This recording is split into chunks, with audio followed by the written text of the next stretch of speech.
Well, hello. Welcome once again to Pale Blooms and Beyond. Thank you for joining us today. Andrew Montgomery is a Scottish singer and songwriter who fronted the Aberdeen indie band Geneva during the 1990s. The band issued a couple of albums before calling it a day in 2000. Andrew then moved to New York, where he collaborated with a few musicians, including experimental composer Ben Neill and Overseer. A return to the UK in 2003 saw Mr. Montgomery form his own band, Amityville, and release an EP in 2004. 10 years later, in 2014, Andrew would release his first solo album, the highly acclaimed Ruled by Dreams. A year later, after relocating to Sweden, a fruitful collaboration began with Swedish instrumentalist Leo Josefsson and a foray into synth pop called Unify Separate. The duo have issued a couple of albums and several singles and are still active today. The latest product is last year's Music Since Tomorrow and a single, Detox, just last week. And my guest tells me they're working on new material at the moment. Well, welcome, Andrew. Hi, Greg. Thanks for having me on the show. Sure. Thank you for being here and taking time out to visit. Well, take us back to the beginning. Where were you born? I was born in just outside Glasgow. There's what was a maternity hospital that's not there anymore. It was the kind of baby factory for the area called Bells Hill. So that's maybe about, I don't know, maybe about 15 miles outside of Glasgow. But I grew up, my hometown is a place called East Kilbride. And actually, music lovers, that's where the Jesus and Mary chain are from. Yeah. It's also where Roddy Frame from Aztec Camera is from. So Yes. company. I must be making my rounds because I visited with several Scottish musicians and a couple recently. One of the guys from the Orchids, remember Sarah Label? They're still together too. Okay. And then also Stephen Irvine, drummer for Lloyd Cole. Yeah, I loved Lloyd Well, Cole. he's in England now, but for a few years. But yes. So I tend to get along with you guys pretty well. And one musician told me, he said, "Well, we like to talk," and so I like to talk and listen too. So I think that makes a good combination. Well, Definitely. well, do you have fond childhood memories growing up there? Hmm. I think like there were a couple of things that were really kind of dominated, I think, maybe with me growing up, and they would be in no particular order. Singing was something that came into my life. My mum has a really lovely soprano voice. So there was, stuff like going to church. We went to like a Presbyterian church. So like, going to, get involved with choirs and stuff like that. And then also school shows and things like that. So when I was younger, I was more in the chorus. And then when I got to my kind of later part of secondary, I actually had a lead role. So things like that were important, as well as soccer. Soccer was a big thing in my household. We have our, big teams in Glasgow, Rangers and Celtic. So I won't alienate half of Glasgow and say to support, but I pretty much know what I just said to you in terms of the list of the order. People will work out which team I support. So Okay. so yeah, kind of growing up in Scotland. Like my mom was a hairdresser by training. My dad worked in shipping. Just a pretty ordinary upbringing. We went to like a kind of local school. Uh, we call it comprehensive over in the UK. It was a state school basically. Yeah. Had great friends. One of the things is that we had a really nice crowd of people that we used to gather with, and some of us we had our beliefs and stuff like that at that time, and some of us didn't. But we weren't like we weren't running with the kind of dangerous crowd, but we were really into music, Greg. We were Yeah. so into music. It's through some of those guys that used to go to parties with that I was discovering stuff like the Rolling Stones. One of my girl pals was like, had the first Depeche Mode record. Another was like really into Frankie Goes to Hollywood. In fact, we all love Frankie. U2 were a big thing for me. Early U2 or like, a Yeah. really big thing for me. We listened to like, Okay. Paul Box and we were just really into music. At that time, it was sort of pop meets rock. I would say I wasn't necessarily kind of really plugged into the indie thing until I was about maybe 14 or Oh, 15. And it's so funny that you early. mentioned Stephen Irvine because Lloyd Cole and the Commotions were the headliners for the first ever gig that I went to when I was about 14 or 15. Is that Um, right? yeah, I was in Glasgow. It was fantastic. Billy Bragg was playing on the same bill. It was an Artists Against Apartheid billing, so it was Billy Bragg and then this Scottish band called Love and Money who were fantastic as well. So it was a cool triple bill. Cool Yeah, triple bill. yeah, I was lucky enough to see Billy Bragg many years ago, but he put on Mm. quite a show. Yeah, so you think possibly you got the voice, the genes from your mom. You were in the choir. Did you take any voice lessons at all? You know what? No, not at that time. I mean, the only thing I would say is that when you were in school shows and stuff, the music teachers were really, really good at, you know, explaining to you how you should maybe sound and how you should vocalize and things like that. But it was only actually when I got into Geneva, into the band Geneva, and at one point I had a little bit of a crisis of confidence and felt that I wanted to go for singing lessons. That's when that kind of really came up. But apart from that, no, I mean, like it was, just learning at school, church, whatever, listening to music, and it's interesting. Some of these really high, kind of slightly wavery hymns. I think Yeah, maybe I was able to test out some of my high range on some of those early on. So yes, yes. You got your voice in fine pedal even early on like that. yeah, I Honing. think thank you. No, I mean, I Yeah, think definitely a kind of singing teaching of some sort. Yeah. yeah, yes, right. Well, can you recall one of the first singles or albums that you bought? I remember the first single I ever bought. Video Killed the Radio Star by the Buggles. Buggles, yes, yes. Yeah, classic song, brilliant song, and quite prophetic in its way. Although it wasn't years in advance prophetic because MTV was pretty much coming onto the scene as we know. Because I think that was about 81 or 82.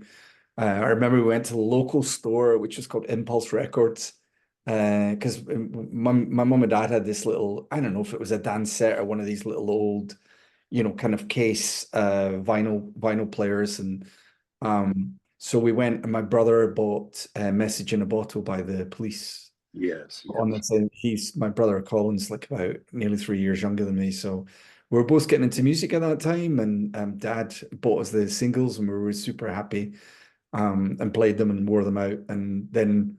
My mom and dad had like really old singles and stuff as well, like old Rolling Stones and Beatles and stuff like that. And so we started Mhm. listening to that sort of stuff as well. It's interesting doing these, and the more that I do, the more connections and the more common threads that I find. Just last week, I talked to Mark Kingston. Mark Kingston, who was, I don't know if you remember, he was in the Farmers Boys. Oh, okay. Yeah, Yeah. mid '80s band, and their second album was produced. Some of the songs were produced by Bruce Woolley, who co-wrote, "Video Killed the Radio Star." Uh, Ah. yeah, you mentioned the U2. I remember hearing "I Will Follow" the first time, Oh, and great just song. just that guitar that Hmm. and how different that was. Nobody Hmm. else was doing that. Yeah. Oh, But yeah. I mean, that was huge. That was yeah, huge. I remember like random songs, like, at home in the kitchen. Like, I always remember uh David Bowie Sound of Vision because I oh, couldn't I couldn't understand what he was singing. I thought he was singing Electric Glue instead of Electric. yeah, So, but right. I love that tune. I thought it was amazing.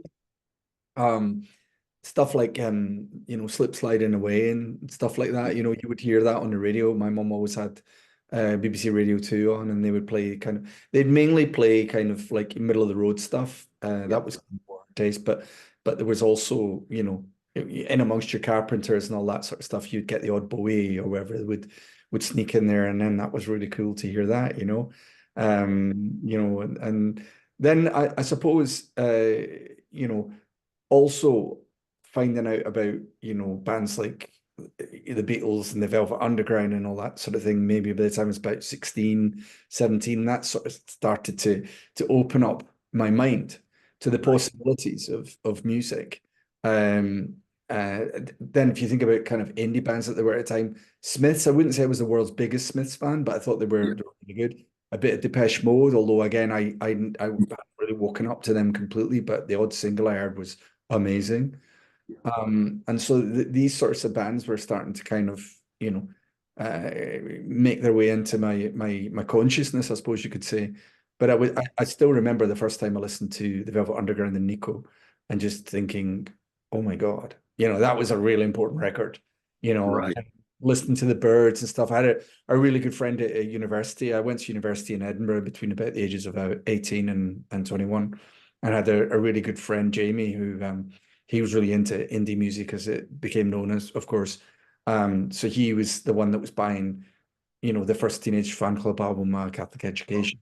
Right. And like the Breeders and stuff like that. And I was kind of cottoning on to that and things. And then, by the time maybe I was coming towards the end of my university time, that was when the whole Manchester thing hit pretty big. So me and my friend would go to the local club in this place, East Kilbride, just outside Glasgow. And they would be playing, the Happy Mondays, they'd be playing the Stone Roses. And me and him would just be taking over the dance floor. Yeah. We're like, and it was back in the day when I think people were a lot less tolerant, and they were like, who are these guys? There'd be all sorts of like muttering under the breath.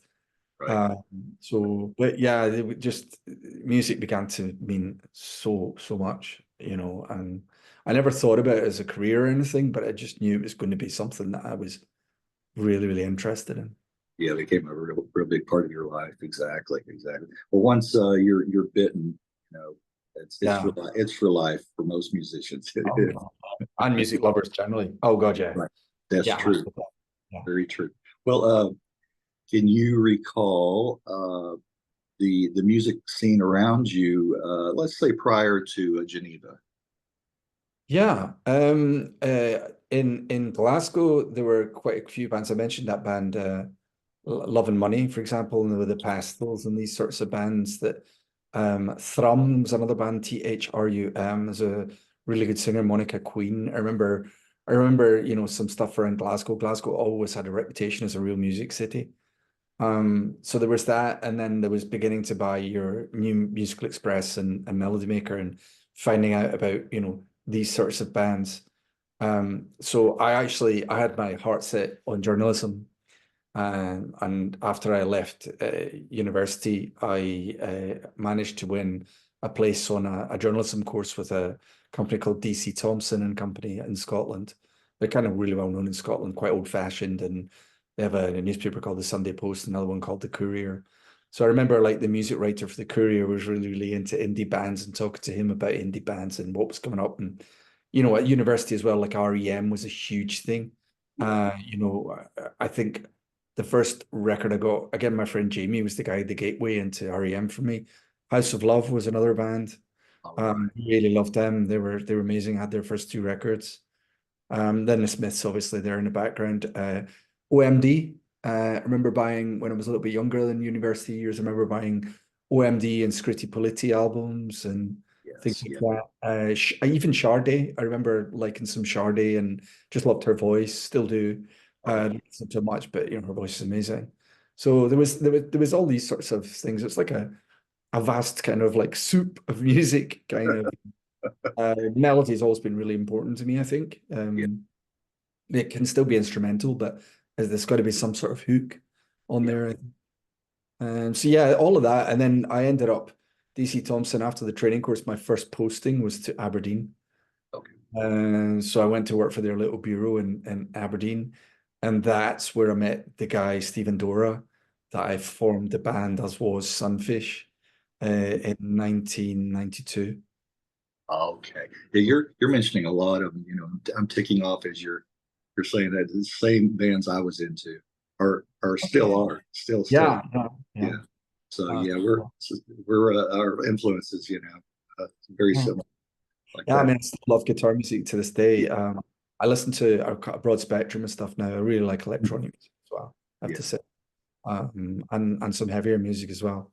My girlfriend's really into a lot of heavy music. She's been inspiring me. What about, I just thought of a couple other Scottish What about Deacon Blue and Delamitri? I saw Deacon Blue play at our university hall. I remember a band called. You heard of a band called Goodbye, Mr. Mackenzie? Yes, yes, I have. Of Yes, course, you know who was in Goodbye, Mr. Mackenzie, don't you? yes, yes. Shirley Man. Shirley Right. Man. We all had the hots for her. All Yes, those wee guys. It was like this incredibly cool keyboardist with a really nice voice. And yes. seeing Mr. Goodbye, Mr. Mackenzie were amazing. Saw them a couple of times when she was in the band, and then thinking, oh, she's a bit of a star. But Deacon Blue, yeah, I mean, of course, I mean, it's Lorraine, isn't it? Lorraine and Ricky, Right, Mark, right. Ricky, yes, Ricky. they made great music. I mean, it was. I wouldn't say I was like mega into them, but I saw them play again at university, and they were great. So Right. I like Texas, not just because of the name, but yeah, yeah, and a lot of fans, a lot of won't admit up to this or own up to this, but Strawberry Switchblade, yeah, that song though, since yesterday, it's amazing. yeah, Oh my God, what a yeah, great song! yeah, Wow. oh yeah, and I mean, there's so many great bands from Scotland, especially in the '80s and the '90s, I would say. Right, Orange Juice, Joseph Oh, K. oh yeah, that whole postcard. Win, Yeah, remember Win and the Fire yeah, Engine? Oh my right. God, so Oh good. yeah, that's right. Yeah, yeah. And Paul Haig went on to have a good solo career too. After And of just course, Associates, you got Billy, oh yeah, one of the greatest singers that's ever lived, Billy Mackenzie, in my yes. opinion. And now both of them have passed. Yeah, Uh, sad. yeah, yeah. It is very sad. Well, let's move on to. Were you actually in a band prior to Geneva, or was that your first band? So Geneva, when we first got together in Aberdeen, we were called Sunfish, partly because Steve, the guitar player, like he worked, he did a fish biology degree, and he's like really obsessed with fish, stuff like that. So we called ourselves Sunfish until the time that we got signed. So I met him because his girlfriend at the time was working with me as a journalist, and she must have heard me sing something kind of quietly, and she goes, "Oh, you can sing." My boyfriend plays guitar. You guys should meet up. And so she fixed that up. Caroline, she was called, and she fixed that up. And me and Steve got together, and we just really hit it off. And we just started. I'd been writing some sort of, I don't know, doggerel in my diary for quite a long time, and kind of teenage angsty kind of things, and Yeah. going into 20s. So then it just started to match up. We just started to do stuff, and I find it quite easy to improvise over the top of chord progressions that he would play. And so we very quickly got a band together. He knew like one of his friends at university's little brother played guitar, and his best friend played bass. So Steve knew this guy Roger, whose a younger brother was Stuart Evans, that ended up playing guitar in Geneva. And Stuart's good friend was Keith Graham, who was the bass player in Geneva. Okay. Well, let Um, me ask you this: did you guys all have similar taste in music, influences? fairly, Really? fairly. I do remember. I do remember when Steve was so into the Smiths and he loved the Byrds and stuff like that. Stuart was more. He really he liked that stuff too, but he loved stuff like the Stones as well. And he was starting to listen to a little bit of nascent dance music and stuff. And then Keith was the likes of The Cure. That was a really really big band for him. And he had that little bit of that gothy kind of undertow. Yeah. So that was a New Order as well. So he kind of brought those sort of influences, and then there's maybe my more slightly declamatory, kind of a little bit folk inspired, whatever you want to call it, way of melodies. And so to start with, for a good few months while we were rehearsing, we actually we used a drum machine, and we started off with covers. I remember, I think we played two covers to start with when we were in the rehearsal room. So we played 8 Miles High by the Byrds, and then we played Summer in the City by Oh, by Love Spoonful. yeah. Yeah, yeah. Oh wow. Okay. All right. That's Cool. And very quickly we started writing songs, especially me and Steve. yeah. But also Keith and Stu were coming with ideas, at the corners. And we had a drummer, Craig, for a while, who's top bloke, and started playing gigs around Aberdeen. And there was there was a place we used to play all the time called Cafe Drummond, that I don't think is there anymore. It's probably another place, but this place was just like, it was ideal for bands. And we got to know quite a few. The local bands was a band called Inertia, and there were kind of, various bands that would kind of be there. Then you would get the odd signed band who would come through town as well that you would see. I always remember a Scottish band called Whiteout. Do you remember there was that, in the early 90s or so, there was that sort of Stones Faces-y kind of undercurrent with some bands and there were a few bands that kind of really got into that, and they were like, it could have been like, the tablets being brought down by Moses from the mountains, Yes. because it was either that or it was grunge or Right.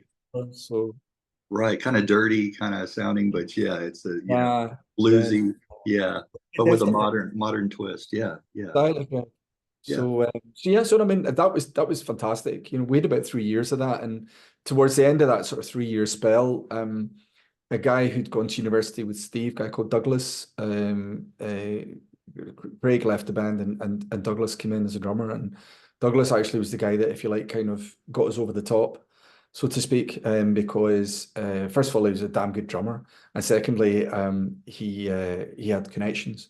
He'd been in a band that briefly that had kind of got signed or a publishing deal down south with I think they're called now. What are they called? Oh God, I forgot. They're the people we ended up signing our publishing to anyway. They were a sister company to Nude Records. Okay. And yeah, so maybe jumping ahead, but so that's taking us up to September 95, thereabouts. Okay. Well, you guys playing live a lot early on, right? Did you started to get a following and a fan base? It's weird, I don't know that we got a following in the same way that, maybe a couple of other bands. There was a brilliant band from Aberdeen called The Loveless, and they were like, a band that had a bit of following and stuff, but it was weird. Like people would definitely come to your shows in Aberdeen, but beyond Aberdeen, we played Dundee, we played Edinburgh, and we played Glasgow. So we never played much beyond those places. But maybe people started to get to know us a bit more. Just as an aside, there was a guy that used to book gigs in Glasgow at a place called the 13th Note, fantastic place, and they had gigs in the basement. And there was a guy called Alex Capranos that used to book bands there because he was in a band himself. At the time, he was in a band called the Blisters, and he was just the loveliest, most polite guy, Alex. And I kept in touch with him a little bit when, he was in a band called the Karelia for a bit, and then of course I lost touch with him, and then of course Franz Ferdinand and Alex becomes Supernova. Oh, right. I've been just honestly just one of the nicest guys you'll ever meet. He was just so kind, and so we used to go down there and we'd play there. But I guess maybe people began to become aware of us, but I wouldn't say that, it's easier now with social media, isn't it? Because you can kind of see who's following you and liking you. But you had that back then as, maybe some people viewing this maybe understand instinctively. It's hard. It was harder to gauge it back then. Yeah. Oh, I know. Exactly. Well. Do you recall being when you were signed to Nude, the Nude label? I'll tell you what, we played a gig. We played earlier on in the year in Aberdeen, and a label had come to see us, I think Gut Reaction Records. And the gig wasn't just kind of quite right. We just didn't quite, click. So that didn't go anywhere, unfortunately. But then because of Douglas that I mentioned, he managed to persuade a contact of his from CEC Management, a guy called Julian, to come up and see us. And his best buddy at the time was a guy called David Laurie. And David was the A&R man for Nude Records. And they came up, and I'm going to say it was about the end of September 1995 or middle of September. And it was all very London. It was like, not in the sense of them being big shots, but they were just very self-confident and a little bit crazy and drinking a bit too much and everything else, very, very extravagant. We were all kind of like uptight Scottish boys. Yeah. But then we play sound check, and I come off the stage at sound check. We played 2 songs, and he just comes up to me and says, "Would you like a record deal?" Wow. After this sound check. Okay. And so then we played the gig, and then we stayed out late and got up to mischief and whatever else. And I remember moving furniture around the hotel corridor because we were all really because we were all really happy as well. Yeah, And then he brought his boss up, a guy called Sol Galpern, who's the guy that, he signed Suede. right. He signed Simply Red back in the day, actually, when he was, I can't remember which label, but he was working for them as well. So the guy's got, he's got good ears. So he brought him up to Glasgow. We went and played a special rehearsal in Glasgow on a Wednesday night, maybe about a week later or something like that. He saw us play and he goes, "Yeah, I want to sign you." Yeah. I remember Wow. phoning my mum. I think my dad was away in business. I remember phoning my mum, and my mum was at home with my brother, and like kind of going, "We've just been offered a record deal." And my mum's first thought was supportive, but like, what about your job as a journalist? Right. Sort of crime reporter.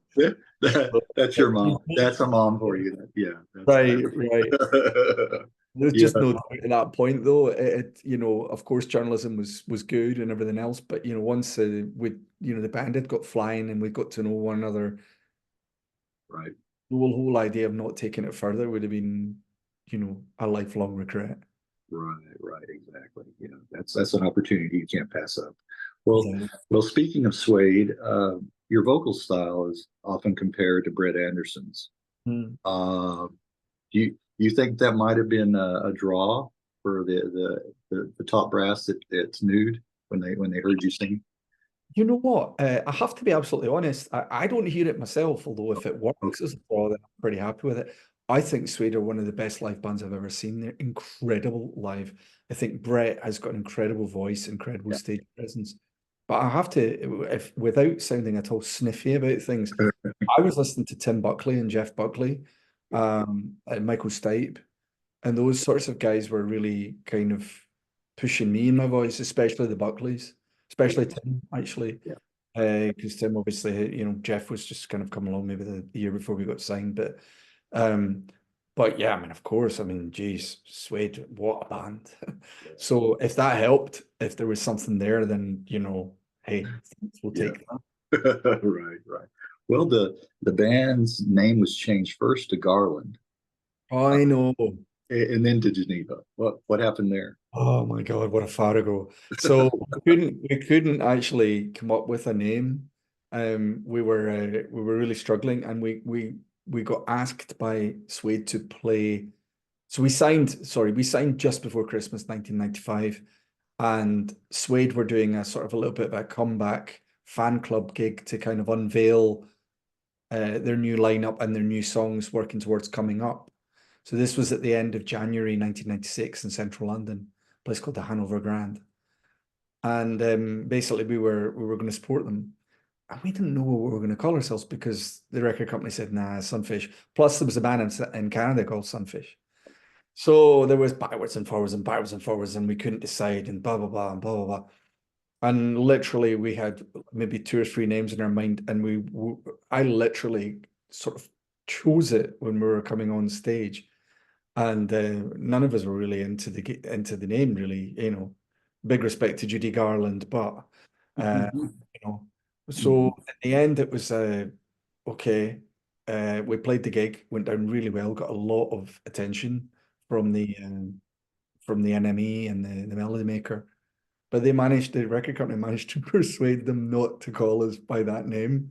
So we had this thing, Enemy had a thing called turn-ons. We would have like, the 10 records we're listening to this week. And one of them was the Scottish band. It's almost like the Scottish play, it's sort of like, so there's a Yeah, song called There's Horror that we got out as like a promo.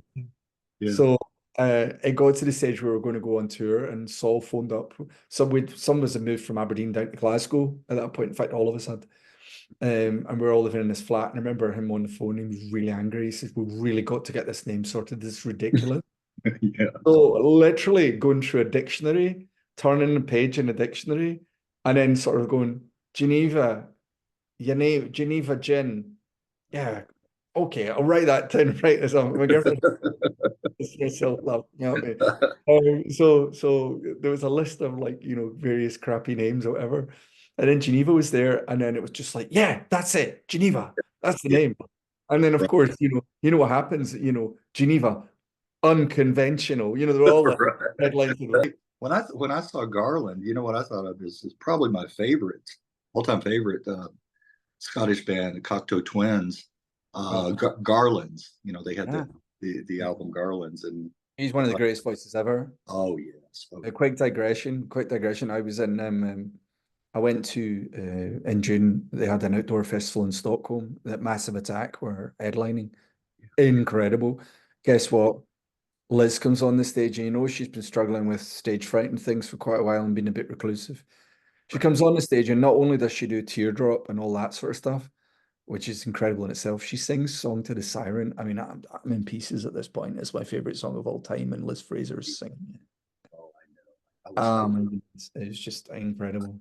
I was fortunate enough to see them one time when they came through here. But yeah, that's what a band, and like you said, what a voice. Mm. Uh, Chris Thompson, another one. I keep thinking of these connections, with the Bathers now, and he was with Friends Again. He was in Friends Again, another Swedish, and he worked with. She sang on one of their albums, one of the Bathers albums, and I Yeah. thought that was fascinating. Chris got to work with her. Well, the debut album, Further, released in '97. Four singles from the album did very well in the charts, as did the album itself. Yeah. So they, four singles made the top 20, Top 40. top 40, top 40, top 40. The album itself got to number 1 in the indie chart and number 20 in the kind of regular chart. But you're right. It was a good time. I think the first one got to No One Speaks was the first single that we released, and that got to number 32. Yeah. The second one was Into the Blue, and that got to number 26.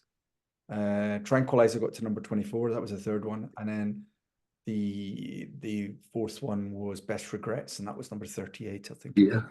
That was so yeah, top 40. Yeah, I think my favorite of the singles is Tranquilizer. I think that's my I favorite. thought it would be my favorite of those ones as well. So Is that right too? thanks. I got to give credit to Keith, actually. Keith Graham. Keith Graham wrote the lion's share of that song. I just maybe pitched the melody a little bit higher and came up with a little bit like a couple of lines in the second verse. But Keith, by that point, was starting to hit his stride, to kind of come up, and he and Stuart had written Into the Blue as well, which was great. And Steve and I were responsible for writing the lion's share of Further, including songs like, No One Speaks and Further and, ones like that. So, and Prairie Wings. Talk about, before other songs, talk about the album. I think the album cover is what attracted me when I first saw it. Just that kind of stark image, on there. Whose idea was it behind that, and when? Yeah, no, that's a really, really good point. Actually, it was a guy called Roger Fawcett Tang who had been identified by Yvette Lacey, as she was then, Yvette Boyd now. And Yvette was our, gosh, I don't even know what her job title was, but she was basically the person that was entrusted for, all the artwork side of things, the design side of things. Fantastic person. And I think the thing was, we didn't, and really, again, not in any negative way at all, but because people were trying to lump us in with Suede, to be able to have our own voice, things like, for example, the brilliant Peter Saville had done the Suede covers, and of course he'd done the Factory Record stuff years previously. Right. And we definitely spoke to him, and we were flattered to be able to chat to a guy like that. But if it had this sort of strong feeling, like, Geneva, just to get your own look and your own feel for the band, you need to work with someone else. And she basically alighted upon this guy who was an unknown, very nervous, really lovely guy, but always very nervous when he came to the meetings, very shy. But by God, did he do a great job with the covers that we had, and Further was the one he felt he hadn't actually delivered with Further, but actually, because things like, for example, No One Speaks had the Serrano image, Piss Christ, they sort of sampled a bit of that. Another one was like a Dutch the Into the Blue one, where there's the house underwater and the guy's diving down into it. That's like, I think that's a Dutch photographer, you know, so there was a real kind of high art sort of thing going on, or fine art thing going on. And then he came up with this, and we loved it. It just sort of felt quite iconic, and you know, kind of the tree kind of the element, so to speak. Right. all you know, narrowing down on the horizon like that. I think that was really good. I think I actually picked up the album or the CD and listened to it based on the cover. So it's one of those that worked out. I hadn't heard any of your music prior to that, but it's one of those that attracted me. Well, another track off the album that I really like is Temporary Wings. That's one that I go back and listen to. But then I think my favorite song of the album is In the Years Remaining. That's my favorite. Oh, lovely. It's really lovely to hear you say that. That was a song that we'd actually written in Aberdeen. Actually, a few of them were, you know, stuff like They Got to Sleep as well. I actually remember writing that practically in front of my little brother was there to stay. And I remember me and Steve writing it when he was in the same room, Colin was in the same room. But In the Years Remaining, oh, wow, yeah, that's really cool. You know, that was a song that we kind of had that we liked, but we didn't know quite what to do with, and we hadn't played it that much live. And then, you know what it's like, you know, it's like, yeah, we had quite a lot of songs, but, you know, which songs are going to suit best for this album? Which ones have got that kind of epic, slightly wintry feel about it? That's what it has, yeah. And then, you know, with a little bit of sonics kind of added to it, it just... yeah. I like how it begins and it's just kind of smoldering, you know, and and then it develops into that, you know, a really nice, like you said, epic track. Thank you. Yeah. Well, the band received some good press following the album's release. Yeah. Can you remember some of the comments or? One of the things I remember was, like, bless him, there's a guy who's long since left this planet, unfortunately, an amazing guy called David Kavanagh, a fantastic journalist from Northern Ireland, an amazing human being. He gave us our first big review. There was a magazine called Select magazine. And we got a double-page spread, and he just went bananas over us. You know, he absolutely loved it. But one of the things, and maybe sometimes you have to be careful about what you say or how you say stuff. You know, he asked, like you asked, you know, where you get your voice, and you know, I cannot tell a lie, sir. It was me that chopped down the tree. So it was, I got it from, you know, church stuff, choirs and stuff. But then all of a sudden we became tagged as being Christian rock and everything else. And anyone who's listening has got faith. Hey, you know, I'm not for 1 second criticizing that at all. You know, but it's not fair if one person maybe has got that cultural reference point for everyone else in the band to be referred to in the same way when that's not their reality. So that's why I find to mention it in, you know, connection with myself as a singer. But the other guys got a little bit, that was pretty hard. So there was a bit of that, and there was some nice stuff about my voice, but there was also some really nice stuff about Steve's guitar playing, which is really, you know, kind of fluid, kind of melodic, you know, 60s, a little bit Johnny Marr, and you know, right.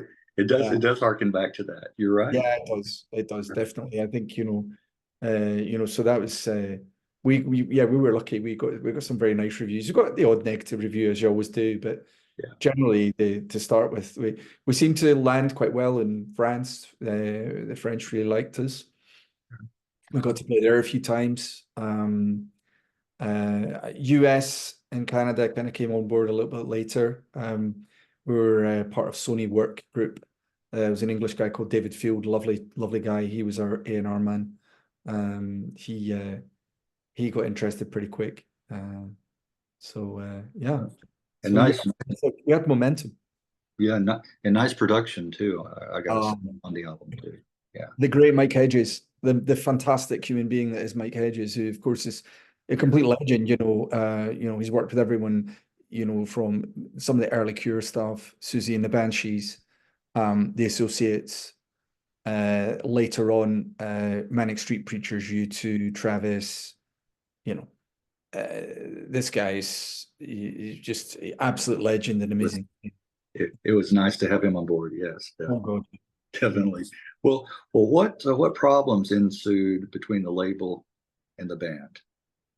What started happening? You know what? I think there was a little bit of misfortune in the sense that I lost my voice when we were actually on a tour of the UK. I hadn't been looking after myself really, I think. And of all places, Glasgow was where my voice gave way. Oh man. Okay. And I had to rest it for 6 weeks. But the decision was then made to, well, go and write the second album then.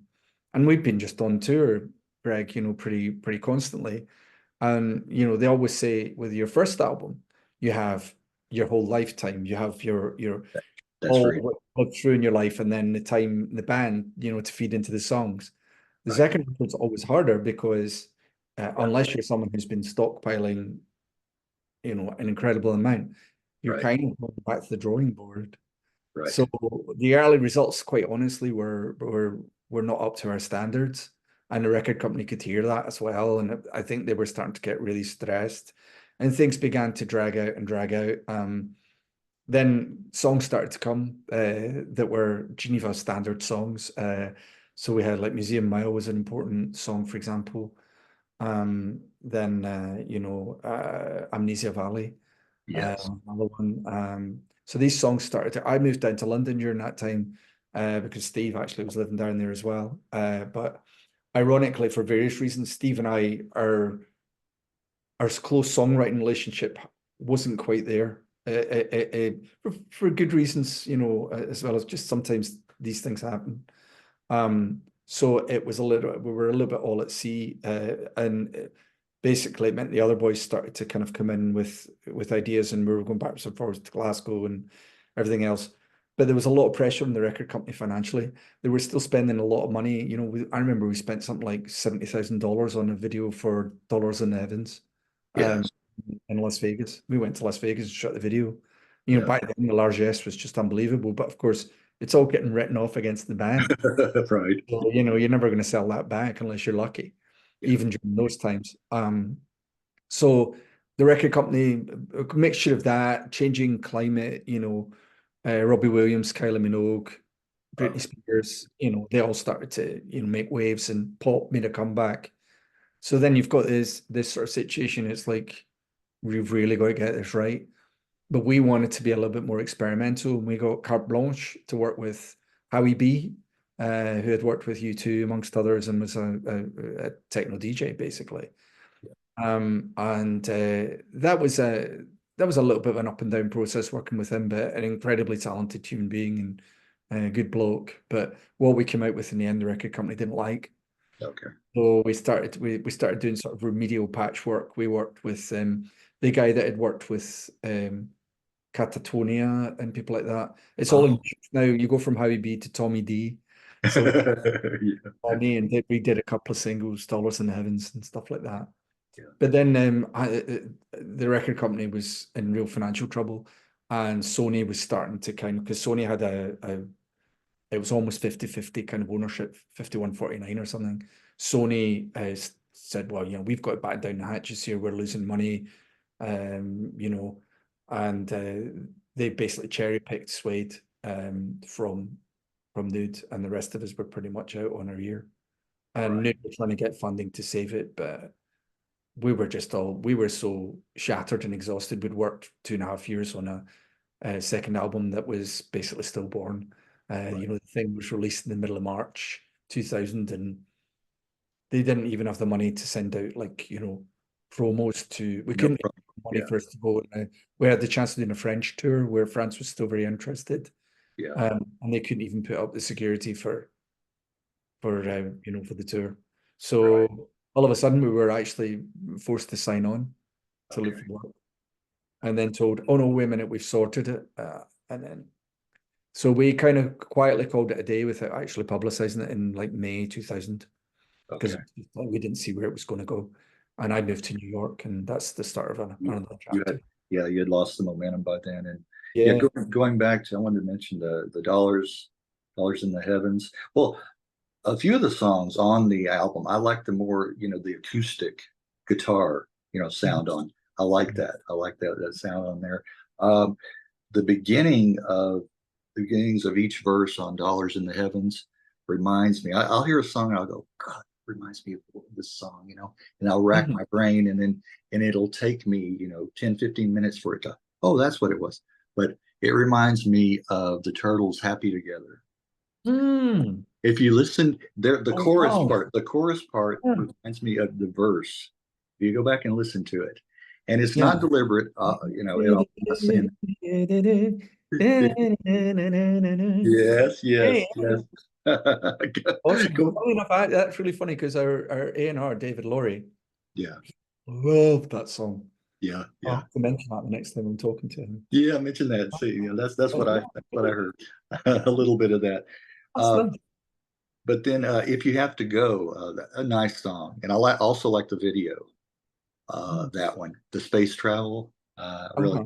I really like that one. Oh, thank you so much. Yeah, No, yeah, that was one of these ones that came together quickly.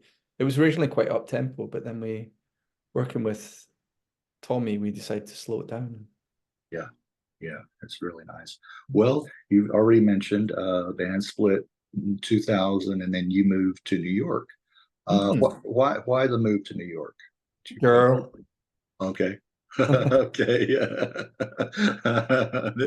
Someone else is shaking her head here in the corner. Okay, that's why you keep looking over there. Make sure you're There you saying the know. right thing, I'm right? a romantic, an impulsive romantic. No, so yeah, I mean, I've been over there a couple of times with the band and got to know some people there. And that was like, I remember the week that I moved to London in 1998 thinking, right, New York's next in my mind. I just was obsessed with New York. And I thought, right, okay, I'm going to move there. So I ended up moving there pretty much June of 2000 and stayed there for about 7 or 8 months. And during that time, I didn't really work, unfortunately, but I was working on a music project. I started working with this guy called Ben Neill, who you mentioned it in your intro. Is kind of experimental, came through the kitchen, the whole experimental music scene, and he kind of he knew guys like he met John Cage and Lamont Young and these kinds of people he knew, and he invented this thing called the mutant trumpet that had like two trumpet bells, and one was like hooked up sort of electronically to like a mixing board, and he was a total buff, and I mean the man with a brain the size of a planet. Yeah. So we collaborated on a few ideas and stuff, and then I left to go back to the UK in January 2001.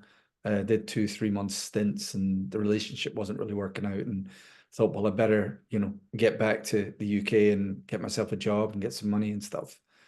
And then yeah, I mean basically I was there in Scotland for about 9 months, moved down to London for a year and a bit, but then Ben came calling again and said, I'm going on tour, I'm writing an album, want you to come up with a couple of song ideas. So I did. And yeah, you know, That was automotive, right. 2002 album. Yeah, yeah. And then you toured with them. How far did you guys go? Where did you play? Yeah, so we were the third band of three on this sort of VW promoted tour. The main band were called the Supreme Beings of Leisure. Do you remember them? Yes, I've heard of them. Yes. Decent band, yeah, nice people. Then this kind of crazy, slightly kind of fun-loving criminals-y kind of influenced band from Chicago called the Baldwin Brothers. Okay. So they were always on second, so we were always on first. And I was on for 4 out of the 6 songs that Ben would play. So I'd come on after 2 songs. And we played a lot of the House of Blues Oh, places in the States. So the likes of Chicago, Cambridge, Massachusetts, New Orleans, LA. Yeah, so and then as well as that, we played what's that club that Prince had in Atlanta? Is it like the what is that? 331 Club or something, or the 654? I can't remember. It's like descending numbers, which was an amazing club. And then we played in San Francisco, Seattle, Portland, um, Chicago, Detroit. Love Detroit. God, what a this the soul in that city. Just anytime you go there, it's such a music city. You really Right. feel it. Everywhere but Texas. Yeah, pretty I know. I mean, but that's the much. thing. Just giving you a Oh, hard but time. hey, if I get to Dallas, I'll look you up. But I also want to go Okay. to I want to go to the Roscoe Chapel. Is that Okay. is that Houston or Dallas? That's in Dallas, isn't it? Roscoe That may be Chapel. Houston. That may be Houston. Is it? Yeah, I can't remember. That's another reason for wanting to go to Texas as well. Okay, all right. Uh, and then Overseer, you contributed to his 2003 album Wreckage Hmm.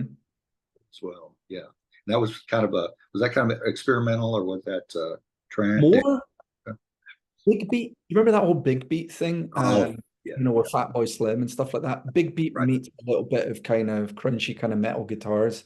But Okay, the one he wanted to do with me was more of he slowed my voice down for part of the track, and it was quite kind of sinister and stuff. But yeah, Rob House, super, super talented guy. I've worked with him a little bit. He had a project a few years ago, maybe about 5 years ago, called Fatlantic, weird name, because he lives in Cornwall.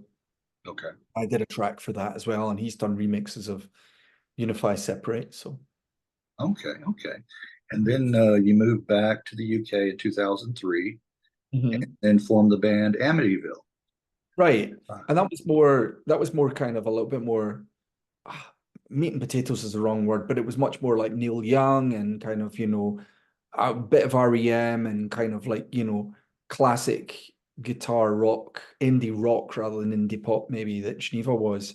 okay, And that had its moments, but we never really kind of quite cracked it. yeah. So, I was kind of floating around with that, but I'm still really good friends with a couple of the guys, Stuart Peck and Dave Bevis. Stuart in particular, he's like a little bit of a musical soulmate. He's a fantastic, talented guy. He's so much fun to play with. So, Yeah. yeah, Yeah. You think that the timing might have been off a little bit there because, yeah, I some don't of know. the more, like Travis and Keen and Mhm. Coldplay, the more melodic were more in at that time.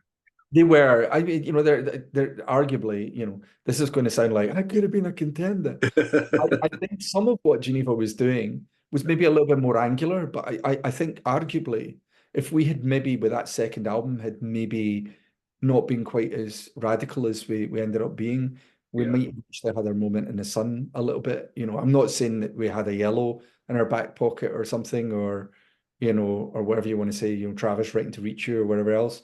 But or why does it always rain on me? But ultimately we were a little bit more angular than that. We were always a little bit more, but it wasn't completely dissimilar.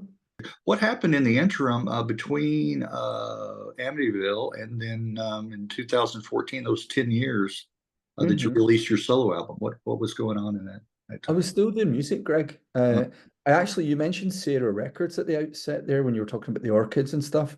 Yeah. There's a guy called Keris Howard that was in a band called, I think they're called Brighter. Um, Yes. Yes. uh, Good stuff. I worked with him in Brighton. I was living in Brighton at that time. And we actually put a little project together called Synth Famous. And kind of a little bit, yeah, a little bit kind of new ordery, a little bit, kind of electronic-y pop sort of stuff with a bit of guitar as well. And we're going backwards and forwards to Norway, to Bergen in Norway. This friend of mine, Børge Johansson, basically had got interested in us through MySpace and wanted to work with us. And we went backwards and forwards for a few years with that, but it never quite took off. And then Gareth decided to kind of bow out, and I staggered on with it a little bit. There's a really funny thing on YouTube with for some reason or another, Borg got to know Little Steven. This was around about the time that Little Steven ended up doing this Lilyhammer thing, this series he did in Norway about being a mafia boss in Norway and stuff. But so Little Steven was there, and he had this Norwegian band signed to his garage records label called Wicked Cool Records. And there was this band called the Cocktail Slippers, all female garage band. And we played. He came into the dressing room beforehand, chatted to me for 2 minutes, then came out on stage and goes, "I want to introduce you to my really good friend, Andrew Montgomery." It's like, oh hi, it's just yeah, it was a little bit showbiz, but I don't think he was that into music in there. Yeah. But so that was all still rolling on. I was combining that with comms jobs for like the government in the UK and things. And then this guy got in touch, a guy called Sean McGee, who he's actually today, he's Alison Moyes' musical director. Sean's an incredible person. Him and his husband Phil are two of my dearest friends in the world, actually. And I basically recorded a solo album over a few years with him, and that became Real by Dreams that Great. mentioned. Okay. So that took some time. Okay, Real by I Dreams. did. I was going through a divorce and going through all sorts of stuff, and Sean also was like working on various projects and things like that. But still really proud of that record. There's some lovely stuff on it, and it just reminds me of a fantastic time. And we toured it a little bit, but then I moved to Sweden. So Yeah, I just wanted to mention a few tracks, my favorites on there. Maybe, yeah. maybe get your 2 cents worth or your backstory, inspiration. After the Storm, nice, just you and the piano. Really nice song. Well, thank you. Yeah. I think that was a little bit, almost like that New Orleans funeral march kind of vibe that we're after. The video kind of hints at that a little bit as well. No, but thank you. No, I mean that was a little bit of emerging from a kind of really rough time personally. Various things that I won't bore you with, but on the old personal side, that it was music was a coping mechanism during that time. Let's just say, and a lot of it was coming out in the songs. Okay. And then I Sing the Body Electric. Now, it's originally Walt Whitman, right? Right. And then Ray Bradbury has a book. That's right. He does, doesn't he? I haven't read it. Yeah. Well, I don't know. I guess his book was inspired by Walt. I don't know. I don't know how that. Yeah. Yeah. There's What was a guy, right? He was an interesting guy. Yeah, I mean, I love that title. I always loved that title, and I love I've read it, and I love the sort of the sensual nature of it, and I wanted to write something, quite a sensual song.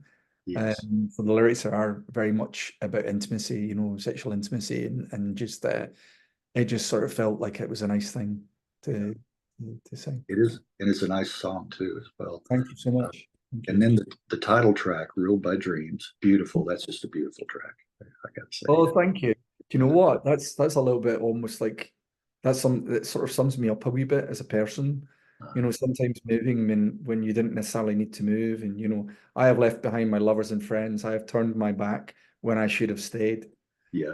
So that's the kind of opening kind of lines from it. So that was a little bit of a reflective thing. I think because again, that time in my life there was cause to look back and go, gosh, where have I come to? I'm pushing, at that time I was 40, I think, or into my 40s. So yeah. Yeah. And then one final track that I enjoy, Memento.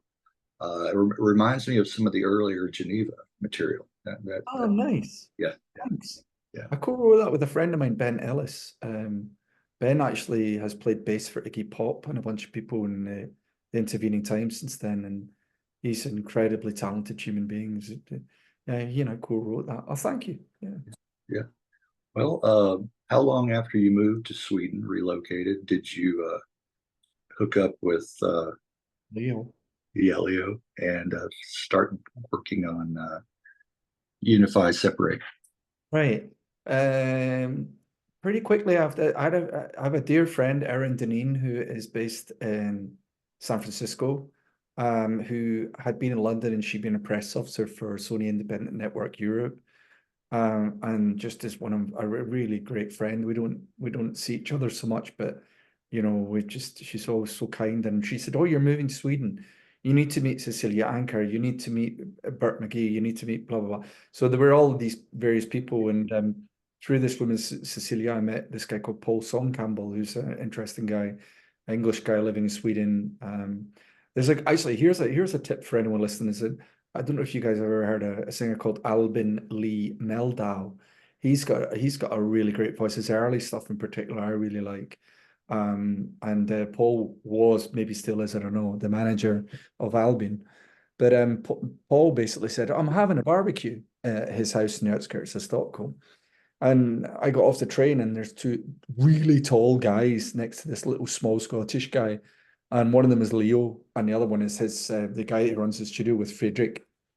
And they're super friendly, and I'm chatting away with them.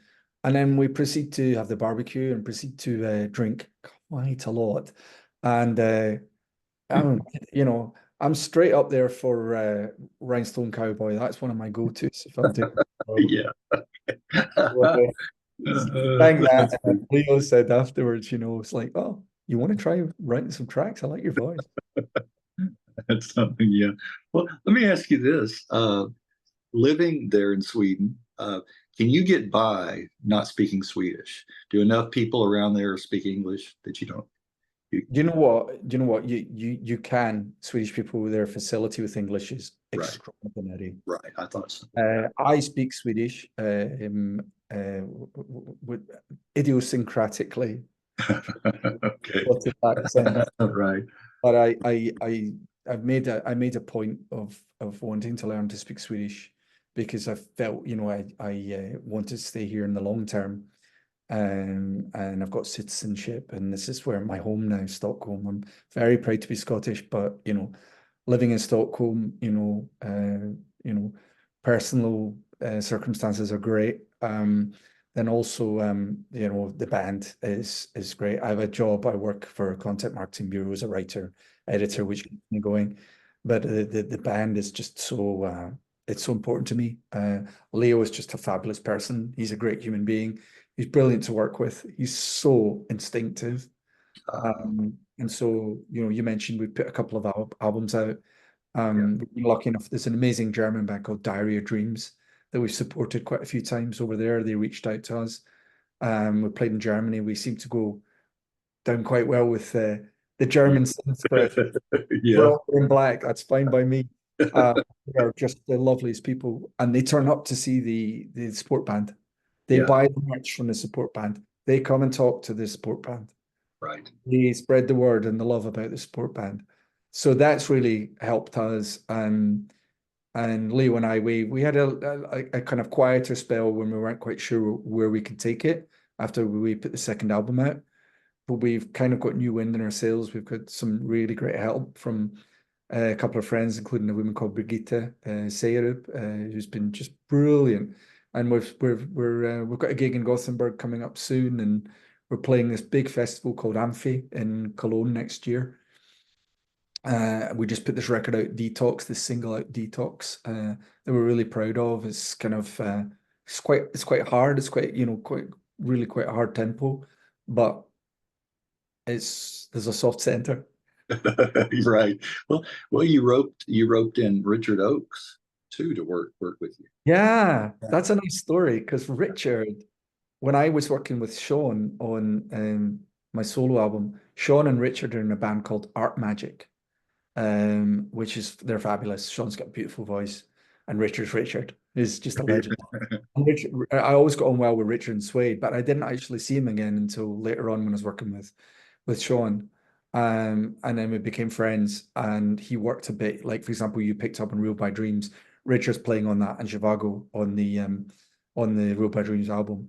And then Richard met a Swedish woman and spends half of his time in Sweden. And the Okay. moment he's out on his travels with Suede playing and recording. So we roped him in, and he was delighted to help, and he's just a dear friend. So he's actually playing on a couple of tracks, one called The Void and another one called Waiting Game on Music Since Tomorrow. Yes. He's just a fabulous human being, Greg. He's just so humble, but he's a master of his craft, honestly. Well, let me ask you, going back to Geneva, what was the impetus for the Reformation? What, in 2018? Hmm. Yeah. When we nailed the thesis to the door of the church, Yeah. it was it was a feeling of unfinished business. It felt like we got an offer from I can't remember what they're called now. They're Britpop, kind of related to, gosh, that's terrible forgetting the name. They're two of the loveliest people as well. Hannah and oh gosh. Anyway, Abuelo, I can't remember. And we ended up getting together for that and playing a series of gigs with people like Mark Morris from the Blue Tones I think Cast were playing as well, and a bunch of bands, and Space, bands like that. So yeah, that was the impetus. We wrote a bit of new music, put a couple of songs out, but it's really hard with me living here. My life is here, and Stuart from the band before, he lives in LA, so he wasn't involved. And then the other three guys have got, families and lives in Edinburgh, in and around Edinburgh. So Right. The logistics is not conducive to. I hope we can do something again, Greg. I really do. But I wouldn't want to just be always playing, really proud of the old songs, but not just that. There's got to be a progression. There's got to be new songs in there. Yeah. Well, that would be nice. That would be. I'm sure a lot of the fans would, be excited about that too. The old fans. So, okay. Well, real quickly, what else keeps you busy these days besides the music? And the work and the work. It's my job, yeah. It's my job, and also we like to go and see bands. We just went to see Nick Cave on Thursday. Oh, okay. He came through town.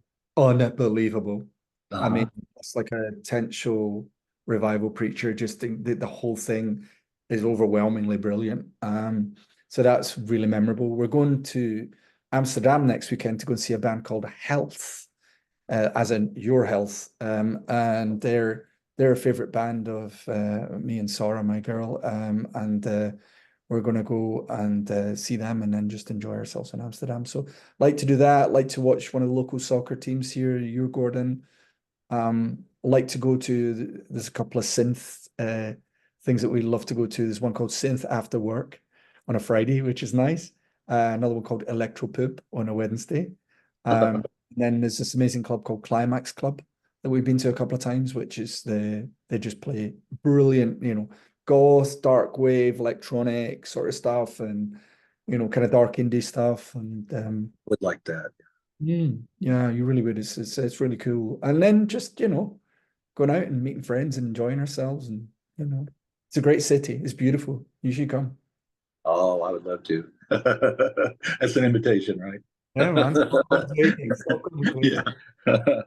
I've I need to I need to start saving some money. You and me both, Mr. Yeah, traveling all over. Well, I've really enjoyed it, Andrew. I appreciate it. I do. I do.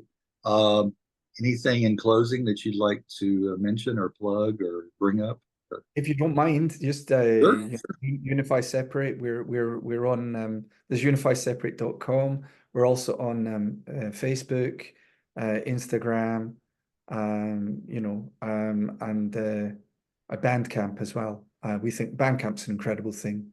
And we're on the streaming platforms, which are great. They're a shop window, but Bandcamp is just so great. So check us out. I think you might quite like what you hear. It's a nice little bridge between indie, a little bit Radioheady or stuff like that, then with the electronic side of things as well, the Depeche kind of side of things. And Yes, I hear that. I hear that definitely. Yeah, and there's some. All right, all right. Well, all the best to you, and keep on pressing on and doing what you're doing. thank And you for this. Thank you for your interest. Oh, sure. And I know the fans and everyone's looking forward to, the new release when it comes out, and we'll be following that. And I will send you a copy of this. A total pleasure. Please feel free Yes. to keep in touch. You got my email. Okay. We're going to put this EP out called Heavy Meta in the spring. So yeah, I mean, please keep in touch. It's great to have your support, and lovely to talk to you. I talked your ear off, and everyone that's listening to. Oh no, that's what this is about. That's what this is about. So for you to share. So there you go. All right, Andrew. Pleasure, Greg. Again, all the best to you, and we will be in touch. We will stay in touch. Great stuff. All Have a right. good day now.